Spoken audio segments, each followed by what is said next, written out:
जोरदार तालियों के बीच में। Please welcome Rameshwar sir. बिल्कुल बिल्कुल, बहुत बहुत बढ़िया प्रमोद जी। और आप सभी को नमस्कार, जय आरसीएम। और आप सभी को अपना कीमती समय निकाल कर आने के लिए इस लंच के समय में आप सभी का हार्दिक स्वागत करता है एक्शन टीम। क्योंकि आज के डेट में अगर बात करें तो सबसे बड़ा कीमती कोई चीज़ है तो क्या है सर? समय है। और समय किसी के पास नहीं है। अगर इस किसी के पास नहीं है, उसमें से अगर आप निकाल के आए हैं तो कहीं ना कहीं आप विजनरी पर्सन हैं अपने लाइफ के लिए, अपने फैमिली मेंबर के लिए, तभी इस मीटिंग को आप कनेक्ट कर पाए हैं। तो 20 से 25 मिनट का हमारा बातचीत होगा सर। और 20 से 25 मिनट में कुछ ऐसी बातें हम करेंगे जो तथ्य के ऊपर बात करेंगे, जो पहले घटित हो चुका है या होने वाला है, जो ये सिस्टमेटिक तरीके से बताता है। जैसे कि हम सभी जानते हैं H+O2 बराबर हो जाता है हाइड्रो ऑक्साइड, जो जल बन जाता है। हाइड्रोजन और ऑक्सीजन को मिला दिया जाता है तो जल बनता है। उसी तरह से इस बिजनेस में क्या किया जाए तो हम रॉयल्टी अचीवर बन सकते हैं। हम beginner, starter, opener, eagle, runner, winner, star, gold, gold star, platinum star, platinum कैसे बन सकते हैं, उसी के ऊपर मैं बात करूंगा। किस तरह से लोगों का लाइफ इस बिजनेस को करके बदला है और हम लोगों को बदलने की राह पे है। तो हम लोग जल्दी से जल्दी जो अपने लाइफ को है वो हम कैसे चेंज कर सकते हैं, इसके ऊपर हमारा बातचीत होगा। तो आप सभी बने रहें सर। अगर हो सके तो माइक्रोफोन लगा लीजिए ताकि आपको कोई भी बात शोरगुल में आपको ऐसा ना हो कि ना सुनाई दे। आपस में बातचीत करना 20 मिनट के लिए आप बंद करके आप इस पे पूरा फोकस करें सर। चलिए तो हम स्टार्ट करते हैं। एक कहानी के साथ हम इस ऑनलाइन वेबिनार को स्टार्ट करते हैं। एक गरीब आदमी था, भीख मांगा करता था और भीख मांगकर उसका पिताजी अपना घर चलाया करता था। उसके बाद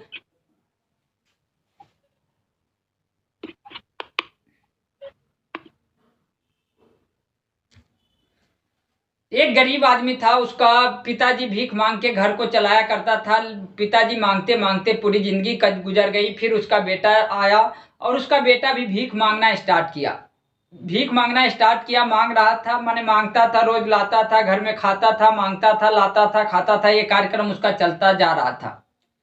लेकिन एक दिन पार्वती जी और शंकर जी, जानते ही आप सभी लोग कि पार्वती जी बहुत ही दयालु होते हैं। तो जब जा रहे थे दोनों, तो शंकर जी से बोले कि हे प्रभु, आप इतने लोगों को धन संपदा देते हैं, इनको आप क्यों नहीं दे देते हैं कि इनकी पिताजी मांगते मांगते चले गए, ये भी मांग रहा है। तो शंकर भगवान बोले कि हे भगवती, मैं ऐसा कुछ भी नहीं, मैं सबको देता हूँ, लेने वाला ले जाता है, ना लेने वाला रह जाता है। तो बोला ऐसा कैसे? कोई भी आदमी अगर दिया जाए तो क्यों नहीं लेगा? तो बोला ऐसा ही है। तो शंकर जी बोले कि देखो आप भगवती, मैं आपके सामने मैं इसको देने का प्रयास करता हूँ, देखो ये कैसे नहीं ले पाएगा। बिल्कुल वैसा ही हुआ जैसे वो भीख मांगने वाला चल रहा था, आगे रास्ते की तरफ बढ़ रहा था। क्या किए शंकर भगवान? ईंट का, सोने का ईंट बना के एक बड़ा सा भंडारा लगा दिया आगे। और उसी समय उस भीख मांगने वाले के माइंड में क्या चलता है कि जो अंधा होता होगा वो कैसे चलता होगा। उसके माइंड में एक ऐसा थॉट आया और उसने आंख बंद करके कई कदम चल गया। जैसे वो ईंट के भंडार सोने की थी, उससे आगे निकला, तब वो आंख खोल के देखा कि यार अंधा आदमी को चलने में तो बहुत दिक्कत होता होगा। अब देखिए, इतना दिन उसके अंदर विचार नहीं आया, लेकिन क्या उसी समय उसके अंदर विचार आना था कि अंधा कैसे चलता है। जैसे वो पार किया, उसके पीछे एक अमीर आदमी आ रहा था। 1 किलोमीटर दूर से उसको सोना का चमक दिखाई दिया और दौड़ के गया और वो सोने को उठा लिया। फिर शंकर भगवान बोले देखो पार्वती, क्या हुआ? वैसा ही हुआ ना कि 1 किलोमीटर दूर वाला आदमी आके वो सोने का भंडार को ले लिया, लेकिन इस भिखारी को उसी समय आंख बंद करना था क्या? तो ये यहाँ से हमें सीख क्या मिलता है सर? हम सभी लोग अपने लाइफ में स्ट्रगल तो कर रहे हैं, सभी लोग अपने अपने काम को कर रहे हैं, जिनकी जो काम है वो काम को कर रहे हैं, लेकिन क्या उनके फैमिली का जो स्थिति है, क्या उस काम को करने से बदलने वाला लग रहा है क्या? हम सभी लोग 5 साल, 10 साल, 15 साल, 20 साल से एक फील्ड में मास्टर हैं, लेकिन उस फील्ड में मास्टरी होने के बाद भी क्या जो हमारे परिवार की जो नीड्स है उसको हम पूरा कर पा रहे हैं? जो हमारे बच्चे की जरूरत है, जो हमारे मम्मी पापा की जरूरत है, हमारे फैमिली की जरूरत है, हमें खुद की जरूरत है, क्या हम कर पा रहे हैं? तो उसी तरह से आरसीएम बिजनेस हमें वो सोने की भंडार के जैसे मिला है। अब कई लोग इसमें से अनदेखे करके आगे निकल जाते हैं, तो कई लोग अपने जीवन को बदल लेते हैं, जैसे आप सभी जानते हैं। और जानते हैं क्या, साहबुद्दीन खान सर को, विजय विरोधिया सर को, महावीर सारंग सर को, मुकेश कोठारी जी को, सुरेंद्र भट्ट सर को, रवि ओपी शर्मा जी को, विजेंद्र राठौर को, सुजीत कुमार सिंह के डी कुमार सर को, एसपी वर्मा सर को, पूजा मौर्य को, संध्या मैम को, कल्याणी मैम को, जितना मैं नाम गिनाऊं, सर बीसी छबरा को, बहुत सारे नाम हैं जो मैं गिना सकता हूं जिन्होंने इस सिस्टम को देखा, समझा और करना स्टार्ट किया। आज के डेट में उनके लाइफ से कोई एक्सक्यूज नहीं है, नहीं तो पैसे का, नहीं तो समय का। सिस्टम यही है जो सिस्टम हम सभी के पास है, RCM बिजनेस। RCM बिजनेस उनके पास भी मिला आज से 5 साल, 10 साल, 15 साल, 20 साल पहले, और उन्होंने अपने जीवन को पूरा 360 डिग्री चेंज कर दिया। लेकिन हम लोगों को भी मिला है, लेकिन हम लोगों ने कई बार अपना माइंड लगाकर अपने दिमाग को ये सोच थॉट डाल देते हैं। क्यों थॉट डाल देते हैं? क्योंकि बचपन में जब हम लोग पढ़ाई कर रहे थे या कोई काम कर रहे थे तो वहाँ पे हमें बताया जाता था, बेटा ये तेरे बस की बात नहीं है, तेरे से नहीं हो सकता है, जितनी लंबी चादर है उतनी पैर पसार, ये हमें बता दिया गया। और इसके वजह से हम अपने लाइफ में कोई बड़ा चीज नहीं सोच पाते हैं, नहीं कर पाते हैं, और इसी के वजह से हम अपनी पूरी लाइफ स्ट्रगल करते रह जाते हैं। मात्र कितने में सर मैं बात करूं कि अगर आप साल का 1.5 लाख रुपया अगर आप बचा लेते हैं तो आप 30 साल और वर्क करेंगे, यानी कि आप 45 लाख रुपया में पूरी जिंदगी आप स्ट्रगल करने के लिए तैयार हैं। सोच के देखिए, वो भीख मांगने वाला हाल अपना भी है सर। हम लोग कई बार सोचते हैं कि अब जिंदगी बदल जाएगी, अब जिंदगी बदल जाएगी, लेकिन एक डिसीजन नहीं ले पाते हैं। उसके वजह से पूरी जिंदगी हम लोग इस 45 लाख के अंदर पूरी जिंदगी काटने को तैयार हो रहते हैं। जहां पे हमें समझौता करना चाहिए वहां पे हम लोग कोशिश करते रहते हैं, जहां पे कोशिश करना चाहिए वहां हम लोग समझौता कर जाते हैं। जैसे कि हम लोग जिस काम से हमारा घर परिवार चलता है वहां पे हमें समझौता करने की जरूरत है कि आधा से 1 घंटा समय निकालकर हम इस बिजनेस को दें, जिससे हमें आने वाला आज से 5 साल 10 साल बाद हम सभी का फैमिली का उज्जवल भविष्य होगा। यहाँ पे हम लोग समझौता कर लेते हैं और अपने आप को एक विचार दे देते हैं कि रामेश्वर तेरे से नहीं हो पाएगा, तू नहीं कर सकता है। इस तरह के थॉट हमारे समाज के लोग दे देते हैं और उन्हीं को हम मान लेते हैं जो आज तक अपने लाइफ में कुछ किया ही नहीं। उनके विचार को लेकर हम लोग RCM बिजनेस को उस ढंग से नहीं कर पाते हैं जिस ढंग से मुझे करना चाहिए। तो सर एक डिसीजन ही आपको सफलता की तरफ लेके जा सकता है। मैं थोड़ा सा आप लोगों को एक्सप्लेन करना चाहूंगा। महात्मा गांधी जी के बारे में बताना चाहूंगा। उन्होंने जब पढ़ाई करने की बारी आई तो उन्होंने देखा कि इंडिया में उस तरह की पढ़ाई नहीं है, मुझे विदेशों में पढ़ना चाहिए। उन्होंने साउथ अफ्रीका जाके पढ़ाई पूरा किया और पढ़ाई पूरा करने के बाद उन्होंने देखा कि पढ़ाई पूरा करने के बाद यहाँ पे हमें उस तरह का इंडिया में नौकरी नहीं मिलेगा, मुझे वहीं नौकरी करना चाहिए। फिर उन्होंने जब गया साउथ अफ्रीका में नौकरी करने के लिए तो वहां पे कई बार ऐसी घटना घट चुकी थी कि गोरे लोग इंडियन को धक्का मार के नीचे गिरा दिया करते थे। ऐसा कितने लोगों के साथ हुआ? महात्मा गांधी जी के साथ भी ऐसा एक घटना घटता है। और उन्होंने एक जैसे गोरों ने उनको धक्का मारकर कहता कि फर्स्ट AC में तुम इंडियन नहीं जा सकते हो, धक्का मारा और नीचे गिरा दिया। उस दिन उन्होंने एक डिसीजन लिया कि गोरे तूने मुझे ट्रेन से धक्का मारा है, मैं तुम्हें इंडिया से धक्का मार के और मैं तुम्हें बाहर कर दूंगा। उन्होंने एक डिसीजन लिया। अब जिस आदमी को यहाँ पे पढ़ाई अच्छा नहीं लग रहा था, जिस आदमी को यहाँ पे जॉब अच्छा नहीं लग रहा था, उस आदमी ने एक डिसीजन ले लिया कि ए गोरे तुम मुझे धक्का मारा है, मैं तुम्हें अपने इंडिया से धक्का मार के बाहर कर दूंगा कि आज के बाद कोई भी इंडियन को कोई अंग्रेज धक्का नहीं मारेगा। एक डिसीजन लिया उन्होंने। और उस डिसीजन लेने के बाद क्या हुआ सर? उन्होंने मेहनत करना स्टार्ट किया। टाइम लगा, लेकिन टाइम के साथ साथ क्या आसान था आजाद कराना देश को? पहले भी बहुत सारे लोग थे, लेकिन एक डिसीजन महात्मा गांधी जी ने लिए और सत्याग्रह चलाने लग गए। कई सारी ऐसी कितनी लोगों को मार दिया गया, फिर भी इन्होंने एक डिसीजन लिया था कि मुझे देश को गुलामी से हटाना है, आजाद कराना है। निस्वार्थ भाव से क्या मिला सर? उन्होंने क्या लिया? नहीं तो उन्होंने प्रधानमंत्री बना, नहीं मुख्यमंत्री, न राष्ट्रपति, लेकिन उस सबसे बड़ा आज के डेट में हर एक इंडियन, क्या पूरे वर्ल्ड में लोग उन्हें जानते हैं, महात्मा गांधी यानी कि बापू के नाम से उनको जानते हैं। एक डिसीजन आज उनको महान बना दिया। उसके बाद सर हम लोगों के बारे में आप फिर एक और थोड़ा सा बताने का प्रयास करता हूं। मदर टेरेसा के बारे में आप लोग कई बार सुने होंगे। मदर टेरेसा विदेश के थे और वो यहाँ कलकत्ता में एक माध्यमिक स्कूल में पढ़ा रही थी, हॉस्टल में रहती थी और स्कूल में पढ़ाने जाया करती थी। और पढ़ाने जाने के दौरान जब कई रोज वो जा रहे थे, लेकिन एक रोज उस समय की घटना है सर, जब कलकत्ता के रोडों पे आम लोगों को मर जाना एक आम बात सी थी। ऐसे मर जाता था, लोग मार देता था, रोड के किनारे पड़े रहता था, लेकिन उनके दिल में एक बात छुपी कि क्या एक आम आदमी को मरने का भी सही से अधिकार नहीं है क्या? मरने के बाद भी उसको चील कौवा कुत्ता खाता है। एक डिसीजन लिया मदर टेरेसा ने, जिन्होंने पता नहीं था कि उस माध्यमिक स्कूल का हेड मास्टर भी बन सकती है। एक डिसीजन ली उन्होंने, और क्या हुआ सर, उस डिसीजन के दौरान बहुत सारी चैलेंज आया, और उसके बाद भी उन्होंने बहुत सारे लोगों को खाना खाने का अरेंज कराया, जेल में रही। उसके बाद भी आज के डेट में भी मदर टेरेसा का जो संस्था है आज भी पूरे वर्ल्ड में रन कर रही है। एक डिसीजन, एक माध्यमिक स्कूल की मैडम मास्टर ने एक डिसीजन लिया, और उस डिसीजन की वजह से आज मदर टेरेसा को पूरा वर्ल्ड जानता है। लेकिन हम लोग अपने बारे में एनालाइज करें सर, हम लोग क्या कर रहे हैं? आज हम लोग जिस जीवन यापन को काटने में लगे हुए हैं, आज अगर हम इस दुनिया को छोड़ के चले जाते हैं, हमें कौन जानने वाला है क्या? क्या हम ऐसा कुछ कर रहे हैं अपने लिए, अपने समाज के लिए, अपने सोसाइटी के लिए, हम अपने पूरा फैमिली के लिए क्या कर रहे हैं कि लोग हमें जाने के बाद भी ये दुनिया याद करेगी? ऐसा क्या कर रहे हैं? कई बार हमारे मीटिंग सेमिनार में बताया जाता है कि आप बाबा के नाम बताइए, तो हम लोग भूल जाते हैं। लेकिन महात्मा गांधी को हम भी जानते, हमारे पिताजी भी जानते थे, उनके पिताजी भी जानते थे, आज हमारा बच्चे हो गए हैं वो भी जानते हैं। तो क्या हम लोग ऐसा कुछ नहीं कर सकते क्या? आज एग्जाम्पल के तौर पे आप ले सकते हैं, सदियों तक याद रखेंगे लोग टीसी छाबड़ा।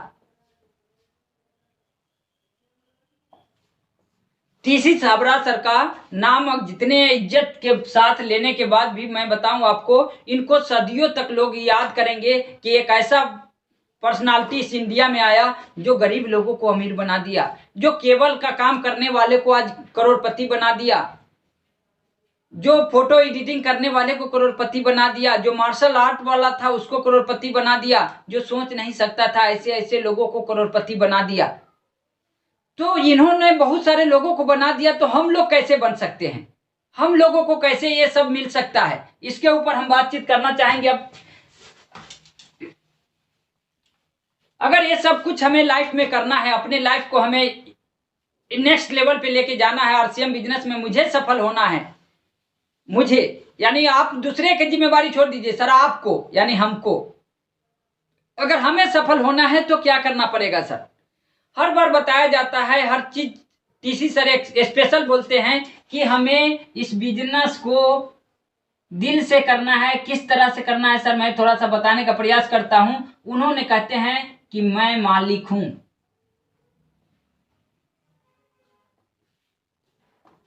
जो लोग भीलवाड़ा गए थे वहां पे देखे होंगे, हर जगह पे स्लोगन पे लिखा हुआ था मैं मालक हूं। और मालक को किसी भी चीज की बताने की जरूरत नहीं होता है। मालक को पता है कि कितना मुझे सेल करना है, कितना प्रोडक्ट हमें यूज करना है, कितना मुझे लोगों को देना है, कितना क्या कराना है, सबको पता होता है। मालक यानी कि अगर मान के चलिए हमारे साथ जुड़े कोई फैक्ट्री मालक अगर हो, तो आप जो समझ सकते हैं कि वो फैक्ट्री मालक को पता है कि ये माल मुझे कब बनवाना है, इसको कब सेल करना है, वहां से पैसा कब लाना है, वर्कर को पैसा कब देना है, ये सब कुछ है, वो सब जिम्मेवारी लेते हैं। आप भी आरसीएम बिजनेस का डिस्ट्रीब्यूटर नहीं सर, आप मालक हैं। और मालक को कोई भी टारगेट देना नहीं पड़ता, वो खुद लेता है। और आप सब मालक हैं सर। और मालक क्या करता है वो सबको पता है। जैसे आप लोग मालक की उदाहरण अगर हम आपको बताएं, एक प्राइवेट डॉक्टर और एक सरकारी डॉक्टर। एक प्राइवेट डॉक्टर चाहता है कि मेरे क्लिनिक पे बहुत सारे लोग आएं और मुझे पैसे देके जाए। एक सरकारी डॉक्टर चाहता है कि मरीज ना आए और मैं बैठ के 8 घंटा चलाऊं। तो मालक कौन हुआ सर? मालक प्राइवेट डॉक्टर हुआ और वो नौकर सरकारी डॉक्टर हुआ। उसी तरह से आप देखिए, क्या आपको अपलाइन के कहने के बाद आप बिजनेस करते हैं? क्या आप अपलाइन के कहने पे प्लान दिखाने जाते हैं? क्या आप अपलाइन के कहने पे टूर को अचीव कर रहे हैं सर? क्या आप अपलाइन के कहने पे टूर को अचीव कर रहे हैं? तो आप अपने आप को देखिए, क्या अपलाइन के कहने पे आप प्लानिंग के लिए जा रहे हैं? क्या आप अपलाइन के कहने पे 100% प्रोडक्ट यूज कर रहे हैं सर? आप प्रोडक्ट को कितना सेल कर रहे हैं सर? अपलाइन के कहने पे कर रहे हैं या अपने कर रहे हैं? तो ये सब चीज चेक कीजिए, इससे आपको पता लगेगा कि आप मालक हैं कि नौकर हैं। और मैं उम्मीद करता हूं कि अपने साथ जितने भी लोग जुड़े हैं सब मालक हैं सर, और मालक को कोई भी बात बस पता चल जाए कि इस समय ट्रेंडिंग में क्या चल रहा है बाजार में। इस समय जैसे कि कोरोना काल आया था, फैक्ट्री मालक को पता लगा कि ट्रेंडिंग में इस समय क्या चल रहा है, तो ट्रेंडिंग में उस समय चल रहा था सर, सभी लोगों को पता है, मास्क का इतनी मार्केट में ट्रेंडिंग था कि लोग मास्क बनाना स्टार्ट किया और करोड़ों रुपया कमा गया सर। लोग लॉकडाउन में परेशान थे, लेकिन जिनको ट्रेंडिंग के बारे में पता लगा कि क्या ट्रेंडिंग है इस समय, तो उन्होंने मास्क बनाना स्टार्ट किया और करोड़ों रुपया कमा गया। और इस समय अपने बिजनेस की बात करें तो सर ट्रेंडिंग में क्या है, तो इस समय ट्रेंडिंग में बहुत ही बढ़िया ऑफर अपने बीच मिस्टर शहाबुद्दीन खान सर निकाले हैं। अगर उस ट्रेंडिंग में अगर हम हिस्सा हो जाते हैं तो आने वाला कुछ सालों में हम लोग भी लखपति करोड़पति में लिस्ट में चले जाएंगे। वो कैसे सर, तो हमारा सिस्टमेटिक तरीके से सर मैं बात करें तो पहला है सर 5000 बिजनेस वैल्यू अगर हम लगातार इस महीने करते हैं और लगातार हम 5000 पीवी करते हैं तो हमें सेलिब्रेशन किया जाएगा। कहाँ सर, तो पंजाब में ये 30 अप्रैल का प्रोग्राम होने वाला है। मिस्टर शहाबुद्दीन खान सर के द्वारा हमें सम्मानित होने का मौका मिलेगा, ये है सर। दूसरा है सर 10,000 पीवी करते हैं तो हमें और एक्स्ट्रा ऑर्डिनरी सेलिब्रेशन किया जाएगा, और जो 20,000 करते हैं उनका सर मैं बात करूं तो टूर अचीवर बन जाते हैं। और टूर की बात मैं जितना करूं सर उतना ही कम है, क्योंकि जो 2 नाइट 3 डे का जो हमारा टूर होता है उस टूर की बात करें सर, वहां पे जाने के बाद आपको पता लगेगा। जो हम लोग उदयपुर गए थे, उदयपुर के बाद हम लोग जिम कारपेट गए थे, और जिम कारपेट की टूर की मैं बात करूं सर, वहां पे आप करोड़पति लोगों के साथ रहने का मौका और खाने का मौका आपको मिलता है। सुदेश सैनी जी ऐसे पर्सनालिटी जो IPS अधिकारी पहले से है, मिस्टर जावेद भट्ट जो प्रोफेसर हैं, कश्मीर का 100 एकड़ में उनका सेब का खेती होता है। ऐसे लोगों के साथ आपको उठने बैठने और उनकी क्या एक्टिविटी होती है उससे आपको पता लगेगा कि कैसे ये लोग अपने लाइफ को नेक्स्ट लेवल पे लेके जा रहे हैं, हम कैसे लेके जा सकते हैं, तो ये वहां पे पता लगता है। उसके बाद वो जो 3 दिन और 2 रात का जो वहां का जो प्रोग्राम होता है वो लाइफ चेंजिंग प्रोग्राम होता है, जो पूरे ऑल ओवर इंडिया से लोग जो इस बिजनेस में सफलता लेकर आते हैं और वहां पे सेलिब्रेट होते हैं, और उनकी जो बातों आप सुनते हैं उस बात आपके दिल पे लगती है, और वो जो दिल पे लगी बात जब आपके दिल के अंदर उतर जाता है तो एक आग लेकर आप वहां से वापस आते हैं, और वो आग आपको अगले नेक्स्ट 6 महीने बाद जब फिर से टूर होता है तो आपके अंदर एक आग रहती है। वो आग 6 महीने में एक आपको रॉयल्टी अचीवर बना देगा सर, रॉयल्टी अचीवर बना देगा। अब चलिए सर मैं आगे लेके चलता हूं